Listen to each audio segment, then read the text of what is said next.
여러분 만나 뵙게 돼서 반갑습니다. 먼저 이렇게 귀한 은혜를 주신 하나님께 감사드리고, 또 존경하고 사랑하는 우리 이용렬 목사님 네 분과 또 우리 귀한 장로님들, 성도님들 모두에게도 감사를 드립니다. 하나님께서 청교도 신앙으로 세운 이 미주 대륙에 특별히 세계 모든 정치적 리더십과 또 과학의 중심지인 이 워싱턴 DC에 수십 년 동안 또 우리 디아스포라 복음화와 세계 선교의 큰 전진기지 역할을 한 워싱턴 중앙장로교회, 여러분들 모두는 다 행복한 교회, 행복한 성도인 줄로 믿습니다. 여러분들 물론 이제 이 교회를 설립하신 원로 목사님부터 참 탁월하신데, 제가 가장 존경하고 사랑하는 우리 이용렬 목사님, 저는 하나님 은혜 가운데 한 27, 8년 전에 플로신학교에서 또 실천신학으로 학위를 받고 또 목회를 하면서 후배들을 위해서 학교에도 출강하고 그런 가운데 내가 좀 더 후배들을 위해서 학문적인 좀 더 정진이 필요하지 않나, 그런 시점에 10여 년 전에 우리 종신대 대학원에 아주 탁월하고 유능한 그런 설교학자이고 설교자이시면서 또 아주 열정적인 선교사이신 우리 이 박사님 만나게 됐습니다. 저분을 만나서 멘토를 받아서 또 내 마지막에 좀 부족한 부분에 학문적 보충을 해야 되겠다. 우리 목사님은 상아탑에서 이 성경신학과 설교학을 연구하고 가르치는 그런 분으로만 그치는 분이 아닙니다. 프락시스, 그 진리를 향한 행동하는 대단한 오늘 이 시대의 바울과 같은 사역자. 방학만 되면은 선교지 오지를 찾아가서 이 영혼 구원을 위한 뜨거운 열정에 헌신하는 모습이 주변에 있는 많은 동역자들에게도 큰 감동의 메아리를 끼칩니다. 그런 귀한 목사님, 또 우리 훌륭한 장로님들과 성도님들의 이 안목이 있으셔서 또 수년 전에 초청하시고 또 목사님 오셔서 계속적인 교회 부흥과 발전의 소식을 들을 때마다 늘 감사한 마음으로, 또 부족한 종이 새벽마다 귀한 목사님과 여러분 교회를 위해서 기도하는 그런 목사 중에 한 사람입니다. 오늘 나눌 말씀의 제목을 한번 따라하겠습니다. 아름다운 공동체. 아름다운 공동체. 여러분, 조그만 마을 국가에서 시작을 해가지고 2000여 년 전 축소판 지구촌에 대제국을 발로 건설하게 된 이 로마 제국의 원동력에 관한 이야기입니다. 지적인 면에서는 헬라인들이 로마 사람들보다 훨씬 앞서가지요. 체력 면에서는 켈틴이나 게르만인들을 결코 따라잡을 수가 없습니다. 경제적인 면에서는 카르타인보다 더 뒤졌던 로마라는 나라, 이런 나라가 조그만한 마을 국가로 출발을 해서 지중해가 호수가 될 만큼 거대한 축소판 지구촌을 만들었던 대단한 비결이 무엇일까? 여러분 잘 아는 로마인 이야기를 저술한 일본인 여류 작가 시오노 나나미는 다음과 같이 밝히고 있습니다. 로마가 조그만 마을에서 거대한 제국으로 성장하게 됐던 그 원동력, 한마디로 표현하면 오픈 마인드, 열린 마음이었다라는 것이죠. 로마의 정계나 군대에서는 대단한 상위직에 있었던 사람들이 조국이 원한다면은, 필요하다면은 언제든지 하위직에서 일하는 것을 결코 부끄럽게 생각하지 않았던 그런 민족입니다. 총리 대신에 버금갈 만한 최고의 관직이 집정관입니다. 이 로마에서는 집정관을 지내고 난 이후에 훗날 재무상에 선출이 되면 충성스럽게 조국을 위해서 일하는 것을 아주 기쁘고 자연스럽게 생각을 했습니다. 이처럼 열려있는 마음과 여유로운 삶의 자세가 조그마한 나라 로마를 거대한 나라로 만들었다라고 평가를 하고 있지요. 로마 제국은 그 당시 고대 국가 중에서 거의 유일하게 전쟁에 패배한 장수를 죽이지 않고 다시 기회를 주는 나라였습니다. 또 이제 전쟁에 패전한 사람들 노예로 끌고 오면은 라틴족에 대해서는 출신지를 따지지 않고 일정한 시간이 지나면 시민권을 부여했습니다. 적국의 탁월한 장군들은 패전에서 돌아오면 일정 기간 로마에 거주하고 로마 제국의 적응을 받고 나면 시민권을 얻을 수가 있었고, 또 로마 제국에서도 탁월한 군대 지휘관으로 이제 그들을 사용할 수가 있었습니다. 이런 대단한 포용력이 로마로 하여금 세계 최대의 국가를 건설할 수 있었던 비결이었다는 것이죠. 21세기의 문을 열었던 지식정보 산업화 시대, 이 구조가 신앙의 공동체에 매우 도전적이죠. 지극히 개인주의적이었고, 또 여러분 인터넷 매체를 통하여서 기독교를 맹공격하게 되므로 조국의 교회는 영적 침체의 늪에 빠지게 되었습니다.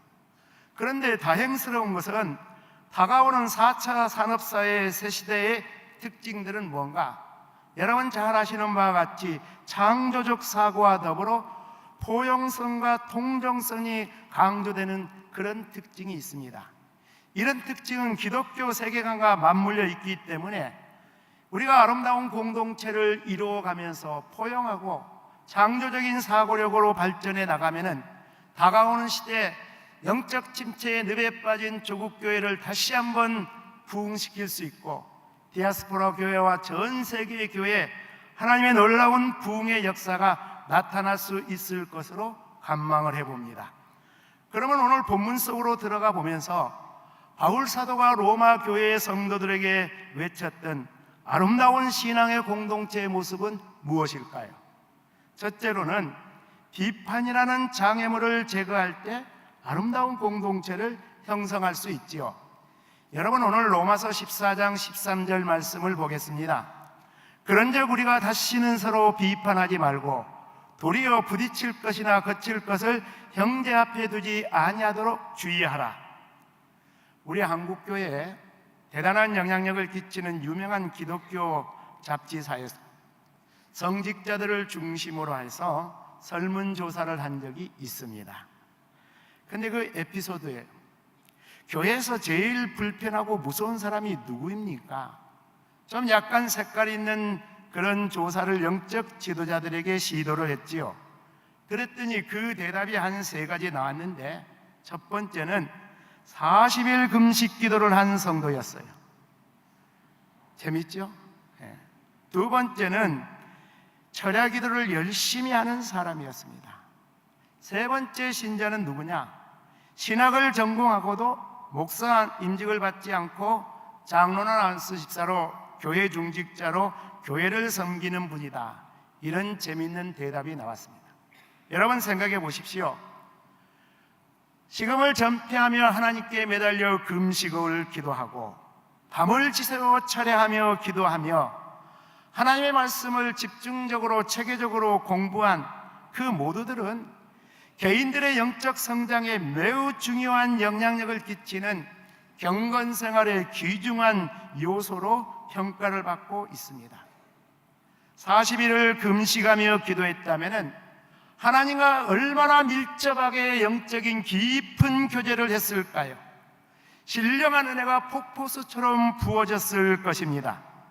그런데 문제는 하산을 해가지고 주변에 있는 목회자들, 동역자들이나 성도들을 살펴보니까 자칫 잘못하면은 저 사람 저런 정도 가지고 어떻게 교회를 섬길 수가 있나, 교회의 중직자가 될 수 있나, 그릇된 판단을 할 수 있는 영적인 교만병에 걸릴 요소가 있다라는 사실. 부정한 정도 지난 30여 년 동안의 목회 사역 가운데 이 두 번째 목회 현장 속에서 밤을 지새워가면서 간절하게 매달려 기도한 수년의 세월이 있습니다. 그 이후에 그런 기도가 좀 중단이 됐다가 최근에 한 6년 정도 밤을 지새워가면서 약복강도의 야곱처럼 하나님께 매달려 기도하는 시간을 가지고 지금도 목회 현장에 정진하고 있습니다.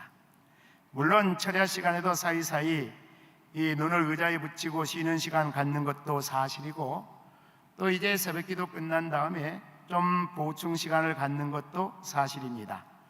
그러나 그럼에도 불구하고 이렇게 열심히 매달려 기도하는 것 자체는 좋은데 자칫 잘못하면은 주변에 있는 동역자나 성도들에 대해서 이 약간의 영적인 우월감을 갖는 것도 사실입니다.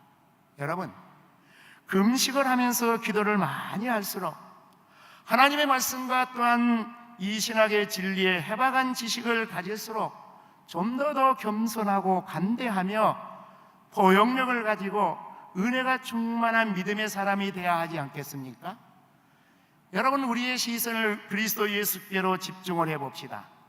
주님이 지상에 와서 많은 사역을 하셨습니다. 하나님 나라의 무궁무진한 그 진리들을 아이블랜드, 팔레스타인의 농경 문화를 통하여서 가정생활과 결혼생활을 통하여서 또 자연을 바라보며 저 공중에 나는 새를 보라, 저들의 백합화를 보라면서 아주 평범한 라이프 스타일, 삶의 스타일 속에서 하나님의 나라에 놀랍고 깊이 있는 진리를 비유로 강론을 하셨죠. 뿐만 아니라 그리스도 예수께서 가시는 곳곳마다 구름대처럼 벌떼처럼 수많은 사람들이 몰려옵니다. 그 이유가 있지요. 그리스도는 하나님 나라의 왕으로 오셨는데 인간의 문화의 옷을 입고 인간의 옷을 입으셨는데 하필이면은 가장 미천한 나사렛 지역에서 하필이면은 귀족의 집안도 아니고 대단한 상류층의 자녀도 아니고 하찮은 목수의 아들로 아버지 목수 일을 도와가면서, 그래서 많은 사람들 생각 속에 나사렛에서 무슨 선한 것이 나겠는가, 저 목수의 아들에게서 무슨 놀라운 진리와 생명을 기대할 수 있겠는가. 그래서 그들에게 하나님의 위대한 신적인 권세와 능력의 현현, 이것을 보여주기 위해서 나면서부터 안진뱅이 된 자들 나사렛 예수의 이름으로 명할 때 일어나는 놀라운 기적이 나타난 줄로 믿습니다. 어둠의 인생들이 강명한 인생을 찾습니다. 귀신의 얽매인 자들이 예수 그리스도의 이름의 권세와 능력으로 귀신이 굴복되고 예수 안에 자유를 누린 줄로 믿으시길 바랍니다. 그런데 그럼에도 불구하고 메시아 사역의 하이라이트는 그것은 하나의 예비적인 정도였어요. 제일 중요한 그리스도 사역의 절정은 바로 십자가의 순환이었습니다. 여러분, 인생에게 풀려야 풀 수 없는 문제가 뭡니까? 저와 여러분에게 다가오는 여러 가지 시련과 역경과 고난의 깊은 뿌리 속에 매여 있는 것, 이게 바로 죄의 문제 아니겠어요? 죄 때문에 찾아온 죽음의 문제 아니겠어요? 메시아이신 그분이 죄와 죽음의 문제를 해결하기 위하여 십자가의 유월절 어린 양의 순환을 당하고 부활의 놀라운 은혜와 능력 가운데 저와 여러분 우리 모두는 천국 백성 된 줄로 믿습니다. 그런데 이 중요한 이 메시아 사역의 절정이 되는 십자가 순환을 목전에 두고 우리 예수님도 연약한 인간의 인성을 가지고 있었기 때문에 너무너무 두려웠어요. 아버지, 할 수 있거든 이 잔을 내게서 거두어 주옵소서. 그러나 내 뜻대로 마옵시고 아버지의 뜻대로 하옵소서. 이제 그는 생명의 속죄 제물이 되기 위하여 골고다 언덕에 올라가 밤을 지새워가면서 기도를 하십니다. 그런데 그리스도 예수의 주변에 그의 귀한 제자들, 특별히 그의 수제자 베드로는 생사고랑을 같이 하겠다고 큰 소리를 떵떵 쳤어요. 우리 예수님이 땀방울이 그냥 막 쏟아보면서 기도하시다가 잠깐 눈을 떠서 주변의 제자들을 보니까 코를 깊이 골면서 다 잠에 빠졌어요. 인간적으로 얼마나 야속합니까? 얼마나 배신감이 듭니까? 그런데 그때 우리 주님은 제자들을 책망하거나 비난하거나 비판하거나 원망하지 않으셨습니다. 오히려 제자들의 마음을 어루만졌습니다. 너희들이 마음에는 원이었지만 육신이 약하다고 그들을 어루만져 주셨습니다. 그리스도 예수의 탁월한 제자 바울 사도, 그는 빌립보 교회 성도들에게 비슷한 리더십을 발휘했어요. 여러분, 유럽 선교의 관문인 이 빌립보 교회, 유럽 선교의 대단한 후원자가 되었고 기도 동역자가 되었던 빌립보 교회 성도들, 아마도 어느 시점에 그들의 기도, 그들의 후원의 열정이 약간은 중단된 것 같습니다. 그런데 그들을 향하여 원망하거나 아쉬운 소리를 하지 않고 빌립보 4장 10절의 말씀을 보니까 너희가 또한 이를 위하여 생각은 하고 있었는데 기회가 없었다라면서 그들을 위로해주고 그들을 격려하고 있는 모습 속에서 우리는 아름다운 신앙의 공동체를 이루어갈 때 아쉽고 안타까울 때 이 아쉬운 것을 우리의 말로 표현하여 서로를 상처를 주기보다는 그들을 위로하고 격려하는 그런 아름다운 공동체의 모습이 저와 여러분 우리 모두에게 요청된다라는 사실이죠. 두 번째는 신앙의 본질을 강조할 때 아름다운 믿음의 공동체가 형성되지요. 여러분 로마서 14장 17절의 말씀입니다. 하나님의 나라는 먹는 것과 마시는 것이 아니요 오직 성령 안에 있는 의와 평강과 희락이라. 하나님의 나라를 이루어 나가는 공동체, 여러분 하나님께서 저와 여러분을 너는 내 아들이다, 너는 내 딸이다, 하나님의 백성 천국의 시민으로 콜링 부르심을 받는 것은 퍼센트 1대1의 관계입니다. 자기 아버지가 대단한 기독교 대학의 총장이라고 그 아들이 자동으로 하나님의 자녀가 되는 거 아니에요. 개인적으로 일일이 퍼센트 1대1의 관계 속에서 하나님의 아들과 하나님의 딸 전국의 시민으로 부름을 받습니다. 그런데 문제는 전국의 시민으로 부름을 받은 우리 모두가 나그네 인생 여정 속에서 하나님의 온전한 백성으로 그 믿음과 그 영혼과 그 신앙이 성장하는 것, 이것은 우리의 아름다운 영혼의 보금자리, 아름다운 교회라는 신앙의 공동체를 통하여서 이루어지는 줄로 믿습니다. 그렇기 때문에 신앙의 공동체가 한마음 한뜻으로 함께 교제하고 함께 예배드리고 함께 기도드릴 수 있는 공동체가 돼야 되겠다. 여러분 교회에서도 지난 주간에 아름다운 전국의 VIP들을 초청하고 새생명 축제가 있었습니다. 부정한 종이 섬기는 여수 제1교회, 또 하나님께서 참 불같은 시련도 주셨는데 그 시련 이후에 대단한 은혜를 주셨습니다. 3년 동안 이 새생명 축제를 열심히 줄기차게 전개하면서 30만 명밖에 되지 않는 소도시인데 2,000명의 새가족을 초청을 했습니다. 그리고 하나님의 놀라우신 은혜 가운데 4주 이상 결신자가 450명에 이르러서 많은 성도들 빈자리를 채울 수가 있게 되었습니다. 그러다 보니까 자연스럽게 예배 시간에 옆좌석에 술 냄새가 나고 또 담배 냄새가 진하게 풍겨 나올지라도 저는 우리 성도들에게 우리 새가족들을 향하여서 비난하거나 좋지 않는 시선으로 그들을 보지 말고 잘 아름답게 품고 하나가 될 수 있어야 된다라는 강조를 합니다. 여러분, 교회의 사명은 죄인들을 변화시켜서 구원시키는 데 있지 않습니까? 우리 예수님이 항상 죄인들과 함께 교제를 하셨어요. 많은 사람들이 꺼려하는 창기들 그리고 세리들과 함께 대화도 나누고 식탁의 교제도 나눴어요.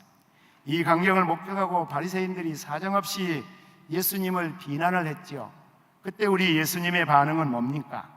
내가 의인을 부르러 온 것이 아니오 죄인을 부르러 왔노라. 건강한 자에게 의원이 쓸데없고 병든 자에게 쓸데있느니라 라고 대답을 하셨습니다. 여러분 사도행전 10장에 보면은 수제자 베드로가 이 부정한 음식 도무지 먹지 못하겠다 하나님께 항의하는 장면이 나옵니다. 그리스도의 구속 성취로 말미암아서 이제 구약의 음식 문화는 다 폐지가 되었습니다. 그런데 이제 그것도 수제자인 베드로가 여전히 먹을 수 있는 음식, 먹지 못하는 음식, 이런 구약의 전통 속에 그의 머리가 완전히 통조림처럼 갇혀 있습니다. 결국은 우리 주님이 내가 거룩하다고 한 것을 왜 내가 부정하다 하느냐?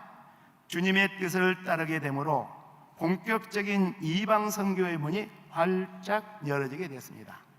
여러분 오늘 본문 17절에 하나님의 나라에서 먹는 것 마시는 것이 중요하지 않다. 이거 무슨 이야기일까요? 이 로마교회 공동체에서 황제의 그런 칙령에 의하여서 유대인들이 로마 본토에서 추방을 당합니다.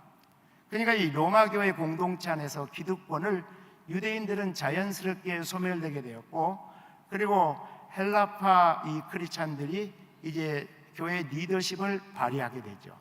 여러분 알다시피 헬라인들은 지적인 그 사색하고 연구하고 공부하는 것 좋아하는 그런 민족입니다. 그들이 기독교 진리를 접하면서 이 하나님의 말씀 복음의 진리를 깊이 깨닫게 됩니다. 그때 중요한 사실을 그들은 발견하게 되는 것이죠. 히브리 사람들은 유대적 전통을 그렇게 중요시 여기고, 그들은 복음을 영접하면서도 한편으로 할례를 받고, 한편으로는 먹을 수 있는 음식, 먹지 못하는 음식, 이런 것들을 그렇게 따지는 거예요. 근데 이 헬라파 크리스찬들이 하나님 말씀을 이렇게 쭉 살펴보면서 우리 구주 예수 그리스도께서 저와 여러분 우리의 모든 죄를 대신하여 속죄 제물이 되어 십자가에 운명하시는 그 순간 성서의 휘장이 찢어졌어요. 무슨 이야기입니까? 이제는 구약의 예고편적이고 모형적인 구약 예배 제사 의식은 사라지고 이제는 말씀의 예배가 등장하게 되는 것이죠. 구약의 제사 의식과 더불어 구약의 모든 의식법은 사라지게 된 것이죠.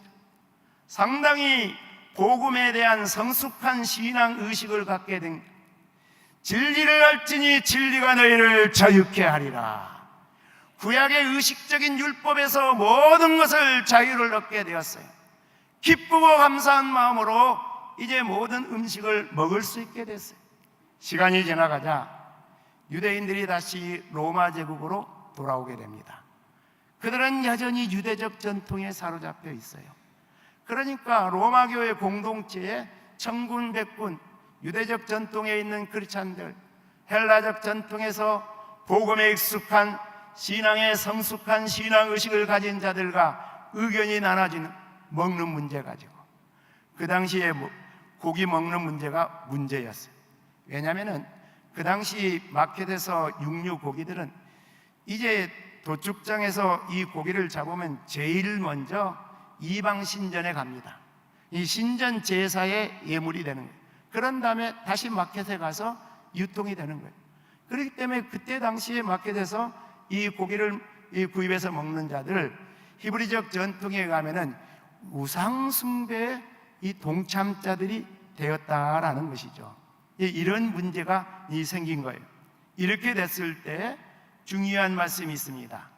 하나님의 나라가 먹는 것 마시는 것이 아니고 오직 성령 안에 있는 의와 평강과 희락이라. 사랑하는 성도 여러분, 저와 여러분 우리 모두가 그리스도 예수를 믿고 하나님의 백성이 되었다는 정체성은 무엇인가? 여러분, 예수를 믿고 인생의 죄 문제와 죽음의 문제를 해결하는 것은 하나님의 영이시며 그리스도 예수의 영이신 성령의 은혜에 의하여서 우리는 거듭남의 축복을 받은 줄로 믿으시기를 바랍니다. 예수를 믿고 나면 신분의 변화가 나타나요. 무슨 신분의 변화인가? 예수 믿고 그리스도를 구주로 영접할 때 내 안에 있는 죄 문제, 내 안에 있는 모든 욕심적인 문제, 우리의 모든 사망으로 치닫게 하는 우리의 모든 죄악적인 것들, 그리스도 예수와 더불어 십자가에 못 박혀 죄에 대해서는 죽고 의에 대해서는 살아나는 놀라운 영원한 하나님의 생명의 은혜가 저와 여러분 우리 모두에게 임하게 된다라는 것입니다. 그러므로 신앙의 본질은 성령 안에 있는 이 놀라운 하나님의 의와 그 하나님의 의를 통하여 주시는 평강과 희락과 기쁨이라는 거예요. 여러분 무엇 때문에 기뻐합니까? 자녀들이 아이비리그에 합격하면 기쁘죠? 여러분 무엇 때문에 기뻐합니까? 기다리고 기다렸던 직장에서의 승진이 이루어지면 기쁘죠? 물론 하나님의 나라와 영광을 위하여 다 기쁘고 즐겁고 좋은 일입니다. 그런데 그것이 우리의 최종적인 목표와 목적은 될 수 없죠.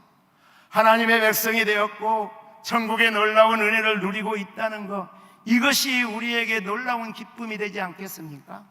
세상의 명예와 세상의 권력만을 바라보게 된다면 지금 조국의 상황의 모습을 보십시오.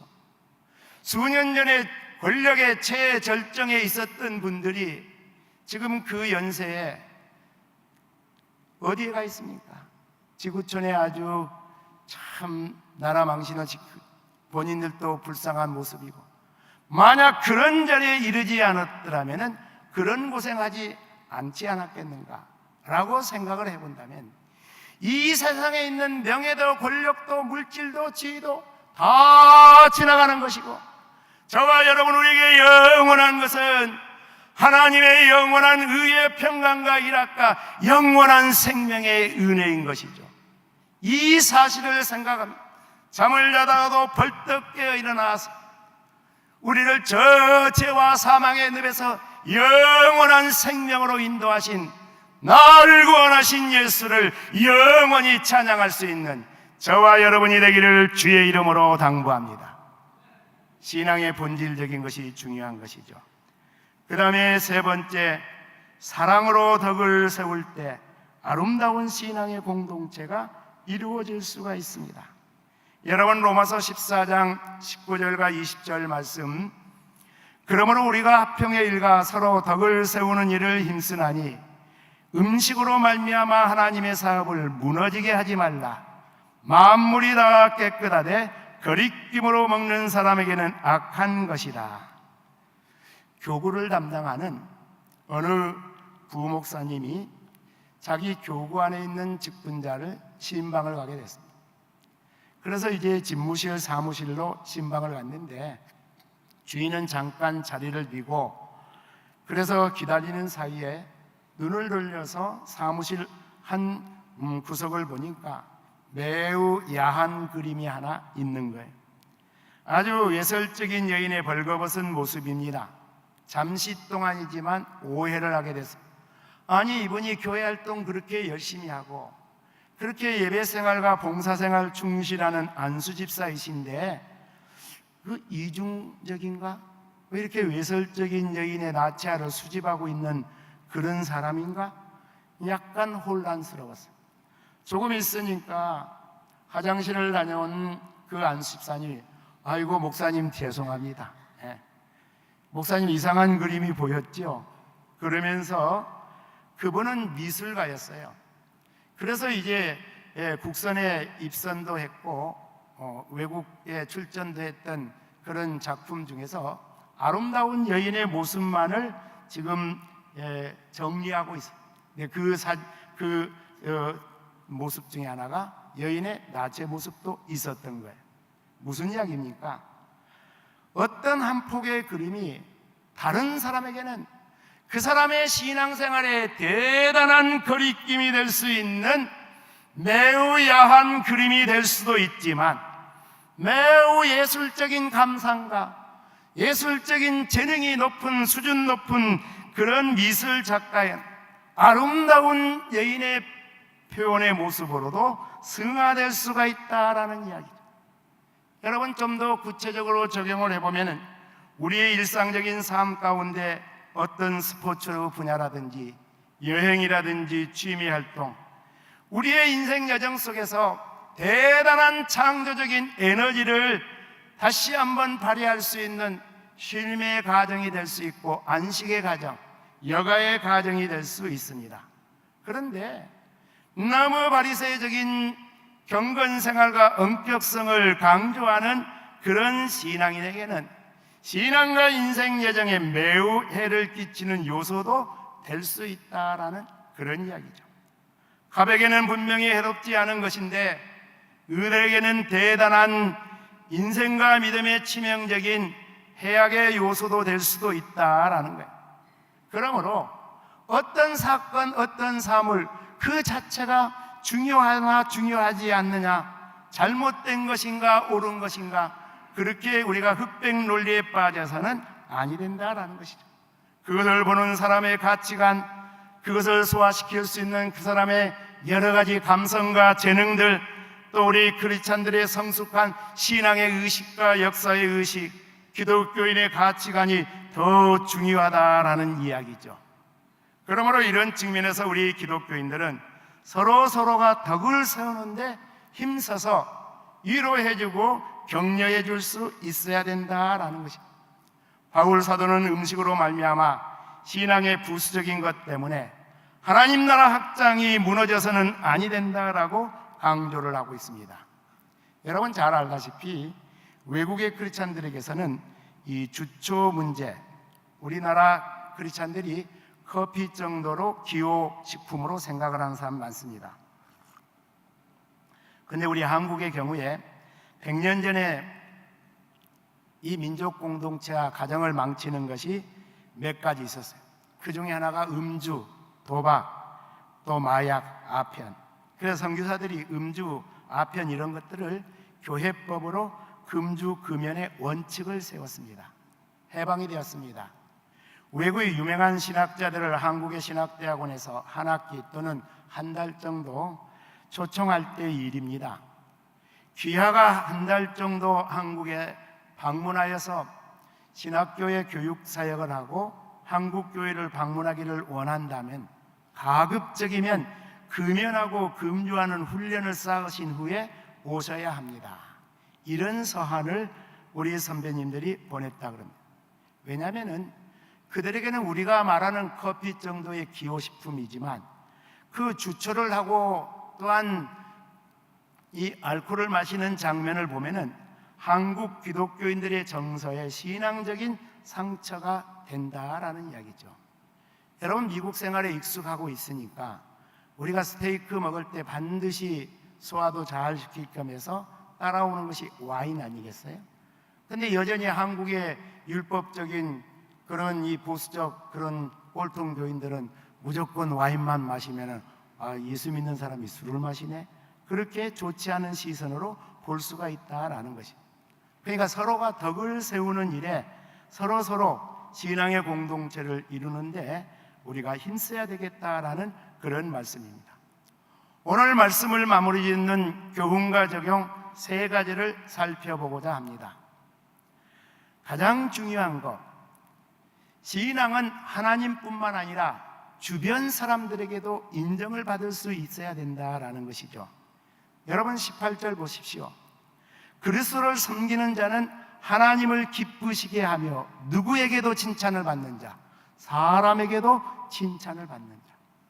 여러분 신앙생활 어떤 경우에는 복음 위하여 하나님 나라 위하여 교회 위하여 시간도 재능도 물질도 올인하는 사람이 많이 있습니다. 그런데 아쉽고 안타까운 것은 가정에 돌아가면 자녀들과 같이 시간을 나누지를 못합니다. 가정에 돌아가서 아내를 위하여 따뜻하고 사랑스러운 옷으로 어루만져주고 그 아내와 더불어 시간을 갖고 또한 물질을 쓰는 것에 인색하는 경우가 있습니다. 과거에 우리 한국교회 어르신들 선배님들 가운데 참 훌륭한 장로님들, 참 훌륭한 영적 지도자들, 목사님들. 그런데 그 2세들이 신앙의 유산이 단절이 돼요. 왜 그렇습니까? 하나님의 나라를 위하여 복음을 위하여 교회를 위하여 지극정성으로 충성하는데 가정을 등한시하니. 여러분 신앙생활에는 우리가 균형 감각이 있어야 됩니다. 그리스도 예수를 믿는 우리에게 최종적인 목표는 저 영광스러운 완성될 하나님 나라에 이르는 것이죠. 그런데 여러분 기독교 신앙생활을 시작하는 우리의 나그네 인생 여정 속에서도 그리스도 예수 안에서 기쁨과 즐거움과 행복이 넘쳐나야 될 줄로 믿습니다. 무슨 이야기인가? 등산을 하는 등산객들의 최종적인 목표는 제일 높은 정상의 자리에 올라가는 거예요. 그런데 정상에 가기까지 등산을 하는 가정 속에서 옹달샘을 마셔가면서 또 이제는 봄에는 아주 진달래꽃, 그리고 여름에는 푸른 초록으로, 그리고 가을에는 컬러풀한 그런 이제 단풍의 낙엽을 맛보는 기쁨도 누려가면서 정상에 올라가는 것이죠. 그러므로 하나님이신 우리의 가정생활도 소중하고 우리의 자녀도 소중하고 아내와 남편도 소중하고, 그래서 가정에서도 인정받고 존경받고 칭찬받는 그런 사람들이 돼야 된다. 다음 주가 되면은 여러분 교회에 직분자 선출이 있다고 들었습니다. 사도행전 6장 3절에 초대교회 신앙공동체의 직분자 선출의 표준 중에 하나는 뭔가? 칭찬받는 자. 물론 성령 충만한 자입니다. 물론 예배 생활에 열정이 있어야 됩니다. 물론 복음을 위한 헌신이 있어야 됩니다. 그런데 그거 못지않게 여러분 직장에서 상사들에게 인정받고 동료들이나 후배들에게 존경받고 칭찬받는, 가정에서 직장에서 삶의 모든 모습 속에서 칭찬을 받는 저와 여러분이 될 수 있기를 바랍니다. 두 번째 교훈적 적용이 있습니다. 자기 소신보다는 공동체의 유익을 앞세우는 자들이죠. 여러분, 오늘 보면 15절과 16절 보니까 만일 음식으로 말미암아 내 형제가 근심하게 되면 이는 내가 사랑으로 행하지 아니함이라. 그리스도께서 대신하여 죽으신 형제를 내 음식으로 망하게 하지 말라. 그러므로 너희의 선한 것이 비방을 받지 않게 하라. 여러분, 신앙의 공동체의 신앙의 수준은 무지개 색깔만큼 다양합니다. 다른 것과 틀린 것을 구별할 수 있어야 되죠. 내 소신과 내가 생각하고 있는 가치관과 나의 판단과 나의 경험과 나의 모든 것과 주변에 있는 그런 지체들의 삶의 모습이 다르다 할지라도 기다려주고 포옹해주고 그들을 아껴주고 그들을 격려해 줄 때 아름다운 신앙의 공동체로 우뚝 쓰임을 받을 수가 있다라는 그런 말씀입니다. 이제 마지막 세 번째 교훈적 적용이 있습니다. 신앙의 형식보다는 본질적인 신앙의 내용이 중요하지요.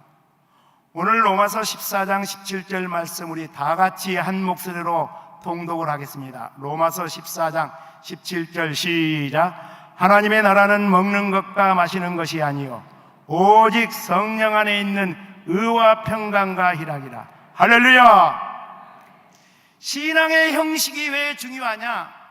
그 형식 속에 영원한 생명의 진리가 담겨 있기 때문에 중요한 거예요. 그런데 그 의미가 상실돼 버리면은 이 형식은 하나의 변죽에 불과하는 거예요. 여러분, 먹는 것과 마시는 것이 뭡니까? 오늘 로마서 14장의 짧은 문맥 속에서는 이 육신적인 육체적인 고기 먹느냐 막느냐의 문제이지요. 그런데 초대교회 신앙 공동체의 역사적 배경과 그 문화적 맥락 속에서 보면은 뭘 이야기합니까? 여러분, 198년까지 에브리 선데이 매 주일 예배 시간마다 성찬을 했습니다. 요즘 성찬처럼 하나의 상징적인 의미로 그게 아니었어요. 아주 애찬이었어요.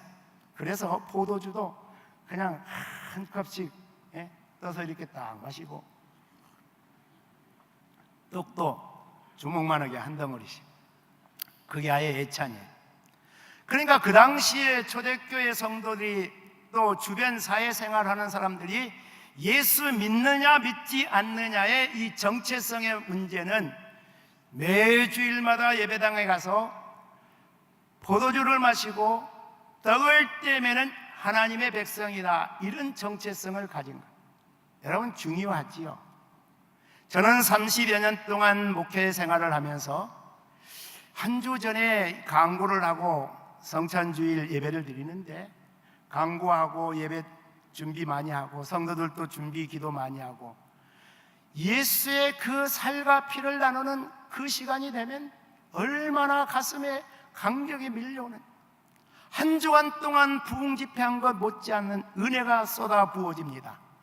그런데 만약에 기도하지 않고 이거 그냥 형식적으로 주일마다 와서 초대교회 신앙 공동체의 그 역사 문화적 배경 속에서 이거 먹고 마시는 거, 이게 그렇게 중요한 것이 아니라는 거예요.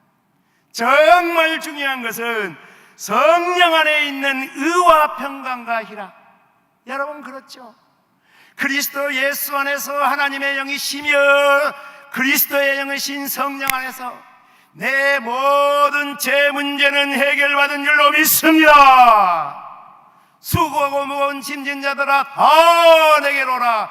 내가 너희를 편히 쉬게 하리라. 성령의 음성을 들으면서 성령 안에서 내 인생의 모든 문제를 주께 맡겨버립니다. 죄 문제가 해결받지요. 인생의 시련과 역경과 고난의 문제가 해결받지요. 그런 다음에 내 마음속에 밀려오는 놀라운 평강, 평화로다 하늘 위에서 내려오네.